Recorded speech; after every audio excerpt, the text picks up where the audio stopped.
खबर उत्तर प्रदेश के जनपद अमरोहा से है। अमरोहा में जमीन कब्जे के मामले में पीड़ित का आरोप, सत्ता के दबाव में दब रही आवाज, न्याय के लिए दर दर भटक रहा परिवार, प्रशासन पर दबाव के आरोप, बड़े मगरमच्छ पर्दे के पीछे होने की चर्चा।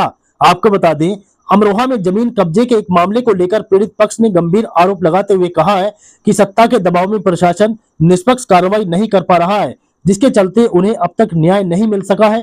पीड़ित का कहना है कि वह कई बार अधिकारियों के दफ्तरों के चक्कर काट चुका है, लेकिन हर बार उसे आश्वासन ही मिला है।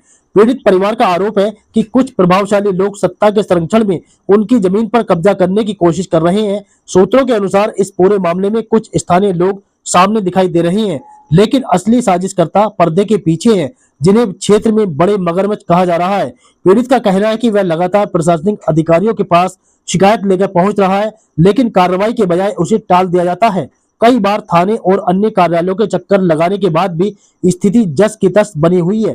पीड़ित पक्ष का यह भी कहना है कि जब 2014 में देश और प्रदेश में सत्ता परिवर्तन हुआ, तब जनता ने यह उम्मीद की थी कि जमीन कब्जे और दबंगई जैसी घटनाओं पर कड़ी कार्रवाई होगी और आम लोगों को न्याय मिलेगा। लेकिन अब हालात ऐसे बन गए हैं कि सत्ता से जुड़े कुछ लोग ही जमीनों पर कब्जा कराने या करवाने में लगे हुए हैं, जिससे आम नागरिक खुद को असहाय महसूस कर रहा है। स्थानीय लोगों का कहना है कि प्रशासन पर राजनीतिक दबाव होने के कारण अधिकारी खुलकर कार्रवाई करने से बच रहे हैं।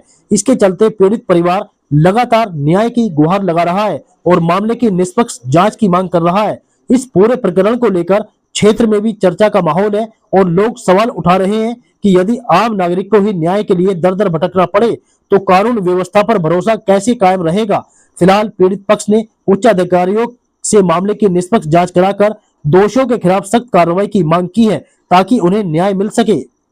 ये प्रॉपर्टी एमएच रिजॉर्ट बराबर जयओम नगर में है और इस प्रॉपर्टी का मेरे पिताजी ने ये सन 2011 में ली है और इसका दाखिल खारिज भी है। पुरुषोत्तम कानून को मित्तल थे, उनसे ली गई है।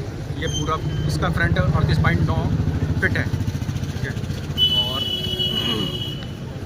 एक ये दूसरी प्रॉपर्टी है जो इनसे डायरेक्ट खरीदी गई है, जिसमें रघुवीर, प्रकाश और संजय से हमने डायरेक्ट ली है सन 2000 में। एक ये प्रॉपर्टी है जिसका खसरा नंबर 5986/2 है, जिसमें हमने नरेंद्र जी से ये प्रॉपर्टी ली है और ये प्रॉपर्टी पिछले 5 बार बिक चुकी है। इस प्रॉपर्टी में मैं कम से कम 7-8 बार इसमें भराव करा चुका हूँ, सफाई करा चुका हूँ। आज मैं अपना गेट और ये बाउंड्री कराने के लिए आ रहा था, तो इसमें कुछ लोग स्थानीय यहाँ के वाद विवाद करने लग गए और कुछ महिलाएं औरतें आने लग गई हैं। इसमें यहाँ के कुछ सभासद जैसे कि आपका अर्जुन सैनी, आदेश सैनी और अजय सैनी, ये सब शामिल हैं, जो मेरा काम रुकवाने की पूरी कोशिश करते रहते हैं। मैं कई बार काम शुरू करता हूँ, कई बार बंद करता हूँ और मैं प्रशासन में भी गया कई बार, लेकिन मुझे कहीं से भी मदद नहीं मिली। अभी एडीएम साहब से भी बात हुई थी फ़ोन पे? एडीएम साहब से बात हुई है, बस वो ये कह रहे हैं कि कानून के हिसाब से और आदेश के हिसाब से आप काम कर सकते हैं, लेकिन वाद विवाद की स्थिति बार बार पैदा उत्पन्न कर रहे हैं, तो इस तरह से सर हमारा काम तो होगा ही नहीं। मैं पिछले 8 तारीख से इसी चीज़ में लगातार यहाँ लगा हुआ हूँ और मेरा काम तो फिर इस तरह से कभी होगा ही। ये तो लोग किसी भी तरह से कहीं पे भी जाके औरतें 10-20 इकट्ठी करके कह देंगे यहाँ पे 8 नहीं लगने देंगे, तो इसका मतलब ये ज़मीन उनकी हो गई। क्या आश्वासन मिला फ़ोन पे? आदेश कुछ भी नहीं मिला। आदेश सौरभ सचान जी से बात हुई है, लेखपाल जी से, देखें वो क्या कहते हैं। मैंने उनसे कहा कि अगर मेरे कानून का जो मेरे को आदेश मिले हैं सिविल कोर्ट से, अगर उसमें अगर आपको कोई भी आपत्ति है कुछ भी, तो आप मुझे रिटर्न में दे दीजिए, मैं मान जाऊँगा आपकी बात। किस बिहाफ पे मैं किस रीज़न की वजह से अपनी बाउंड्री ना करूँ, आप मुझे वो रीज़न लिख के दे दीजिए।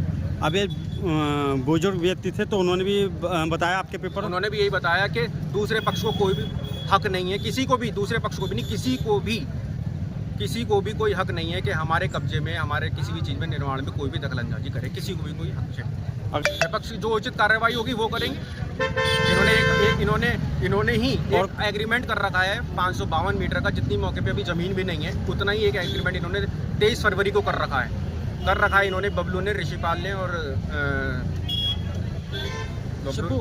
शिव कुमार ने, और करा है नाम अर्जुन के। गवाह बने हैं इसमें अजय सैनी और आदेश सैनी, ये तीनों वार्ड मेंबर हैं।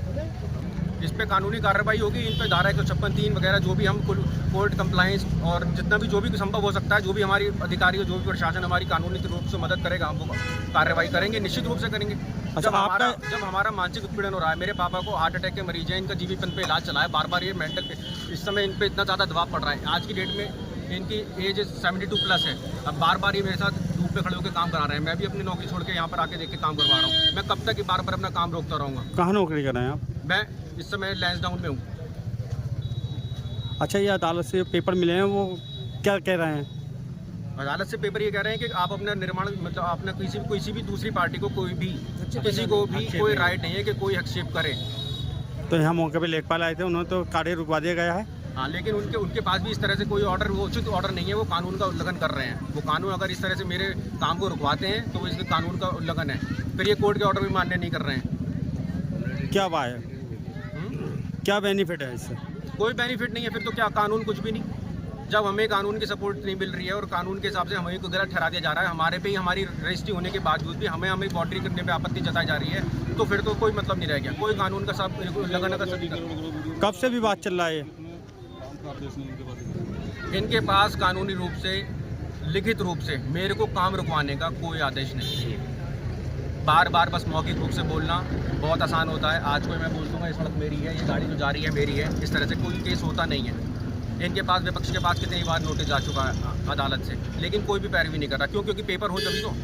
बस इनको ये है कि मेरा फर्द में नाम है। इनको ये नहीं पता कि सुप्रीम कोर्ट का एक ऑर्डर है समझ लो वर्सेस स्टेट बिहार, कि उसमें वो कहता है अगर दाखिल खारिज नहीं है और दाखिल खारिज है तो इसका मतलब ये नहीं है कि आप किसी भी प्रॉपर्टी के मालिकाना हक आप बन जाता है। दाखिल खारिज सिर्फ एक रेवेन्यू ऑफ गवर्नमेंट होता है, नगर पालिका में आपका नाम दर्ज हो जाए ताकि आप वाटर टैक्स, इलेक्ट्रिसिटी टैक्स दे सकें। सिर्फ इससे मतलब होता है, बाकी इसका कोई दूसरा मतलब नहीं है। रजिस्ट्री जो पेपर लगते हैं वो रजिस्ट्री के पेपर ज़्यादा लगते हैं, दाखिल खारिज सस्ते में होता है। अगर रजिस्ट्री इनवैलिड हो गई फिर तो इस हिसाब से नगर पालिका में किसका नाम है? नगर पालिका में नहीं, दाखिल खारिज का मतलब ये होता है कि वो प्रॉपर्टी सिर्फ नगर पालिका में चढ़ा दी जाए, बाकी इसका कोई दूसरा बेनिफिट नहीं है। दाखिल खारिज होने का मतलब ये नहीं होता कि वो मालिक हो गया। ये विवाद कब से चलता आ रहा है? ये 8 मार्च से, सॉरी 8 फरवरी से, ये विवाद 8 फरवरी से चलता आ रहा है। तो आपने यहाँ पे कई बार कार्य कराया, लोग मैंने कई बार कार्य कराया, बार बार ये विवाद की स्थिति उत्पन्न हुई। बार बार ये बोला गया कार्य रोक दो, कोतवाल साहब से बात कर लो, कार्य रोक दो, इंस्पेक्टर साहब से बात कर लो, कार्य रोक दो, एसडीएम साहब से बात कर लो। मैं हर बार बात करके बात खत्म करके शुरू करता हूँ और फिर ये दोबारा विपक्षी लोग पता नहीं किस तरह से वाद विवाद खड़ा करके फिर मेरा काम रुकवाते रहते हैं। अच्छा, उच्च अधिकारियों से मिले? उच्च अधिकारियों से मिला मैं, एसडीएम साहब से, तहसीलदार साहब से, कोतवाल साहब से, सबसे, लेकिन मेरे को कहीं से भी कोई संतुष्टि भरा जवाब नहीं मिल पा रहा। क्या वजह शायद ये हो सकती है कि हो सकता है कि यहाँ पे सत्ता में बैठे हुए लोग इन पे अपना दबाव बना रहे हैं। इनको सबको अपनी नौकरी प्यारी, सब चाहते हैं कि हमारी नौकरी बची रहे।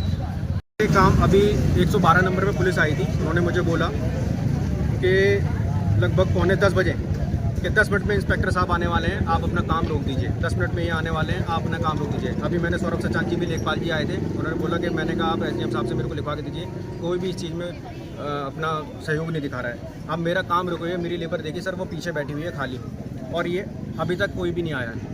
मैं रोज़ अपना ऐसे काम रोक के, मैंने लास्ट टाइम भी जब मैंने काम शुरू किया था 27 तारीख को, इन्होंने बोला आधा घंटे की मीटिंग है, आप दोनों पक्ष चाहिए, वहाँ पे बात कर आइए। उन्होंने मेरा सुबह से शाम लगा दी, 5 बज गए शाम को मेरे को, मैं जब वहाँ से कोतवाली से बाहर निकला। इस तरह से तो मेरा हर रोज़ ये काम होता रहेगा, लेबर बैठ जाएगी, मैं इनको पैसे दूंगा, मैं चले जाऊँगा, ये जो चाहते हैं वो पूरा हो जाएगा। अब इतनी देर हो गई है, अभी तक कोई भी यहाँ पे अधिकारी नहीं पहुँचा है, क्योंकि अधिकारी भी जानते हैं कि ये किसका प्लॉट है। अधिकारी नहीं, पूरे मोहल्ले में ये प्लॉट आज का खरीदा हुआ नहीं है, सन 1998 में खरीदा हुआ है।